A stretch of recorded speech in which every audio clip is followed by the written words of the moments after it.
तर अभिजित दिपके यांच्याशी एक्सक्लुझिव्ह बातचीत केली आहे आमचे प्रतिनिधी माधव सावरगावे यांनी. बघूया.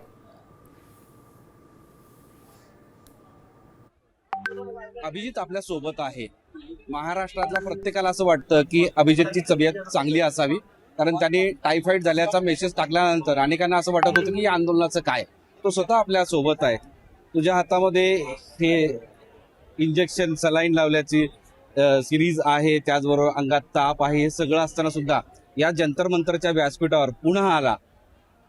सर, देशभरातून लोक आलेली इथं. बिहार, झारखंड, केरला, तमिळनाडू, आपल्या महाराष्ट्रावरून भरपूर मुलं आलेली आहेत. जर इतक्या दुरून लोक येत आहेत तर माझी जिम्मेदारी इथं बसून राहणं त्यांच्यासाठी, नाही तर मग कसं चालेल ना. जर आंदोलनाला चालवायचं आहे तर थोडंफार त्रास मलाही सहन करावा लागेल.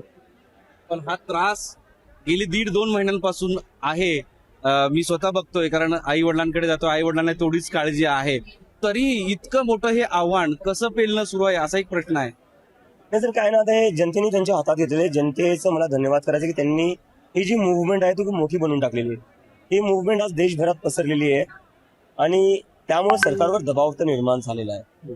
आणि त्यामुळं जनतेमुळं मला आभार मानायचे. जनतेमुळं मी जे काय करू शकतो ते त्यांच्यामुळे करू शकतो. जनतेचा जर पाठिंबा नसता तर मी काय करू शकलो असतो. इतका मोठा रोष सरकार विरोधात आहे, तरीही एका पाठोपाठ एक पंतप्रधान स्वतः इंस्टाग्रामवर व्हिडिओ टाकतायत, पण निर्णय घेत नाहीत. काय नेमकं हे चाललंय तुमच्यामध्ये आणि सरकारमध्ये? सरकार सिरियस नाही, मला असं वाटतंय. कॅबिनेटची मीटिंग बोलवतात पंतप्रधान, आणि कॅबिनेटच्या मीटिंगमध्ये काय म्हणतात, इंस्टाग्रामवर अकाउंट बनवा, मंत्र्यांना रील टाका. अरे, जर तुम्हाला हेच करायचं तर मग प्रधानमंत्री कशाला बनले? तुम्ही इंस्टाग्राम इन्फ्लुएन्सर बनून जा ना. पंतप्रधानांनी पंतप्रधानासारखे काम केले पाहिजे. हे सरकार सिरियस नाहीये. नरेंद्र मोदी यांना मला नाही वाटत पंतप्रधानाची जबाबदारी 12 वर्षानंतरही कळली. आज तो प्रचंड संतापला होता. इथं आल्यानंतर पोलिसांना सुनावलं, सिस्टीमला सुनावलं. दिल्लीमध्ये अडवणूक केली जाते, कार्यकर्त्यांची धरपकड केली जाते, इंटरनेट बंद आहे, सगळीकडे बॅरिगेटिंग केलं जाते. काय सध्या कानावर आलेलं आहे आणि हा संताप का व्यक्त केला? नाही, कारण की काय झालंय ना, 20 तारखेला ज्या प्रकारे दिल्ली पोलिसांनी मारहाण केली, खास करून ज्या मुलींना मारहाण केली, 12 वर्षाच्या मुलींचे डोके फोडले, मुलींचे कपडे फाडून मेल पोलीस ऑफिसर्सनी म्हणजे 15, 16 वर्षांच्या मुलींचे कपडे फाडून त्यांना मारले. 12 वर्षाच्या मुलीचे डोक्यात इथे लाठी घातलेली आहे. ते मी पाहिले, माझ्या डोळ्यासमोर पाहिलेले. आणि त्याच्यानंतरही यांचं म्हणणे भरलेले आहे, एवढं रक्त वाहून यांचं म्हणणे भरलेले. हे अजून पण रोज रात्री मुलांना मारतायत, इथे येण्यापासून थांबवतायत. आणि तेवढंच नाही तर लोकांना डिटेनही करतायत. आणि फक्त तेच नाही, सगळे 18 मेट्रो स्टेशन बंद करून ठेवलेले. जंतर मंतरकडे येणारे कॅनॉट प्लेसवरचे सगळे दुकानं बंद करून ठेवलेले आहेत. जिकडं तिकडे बॅरिकेड्स लावलेले, इंटरनेट बंद करून टाकलेले, जॅमर्स लावून टाकलेले. एका प्रकारे जंतर मंतरला इंडिया पाकिस्तानची बॉर्डर बनवून टाकलेली आहे नरेंद्र मोदींनी.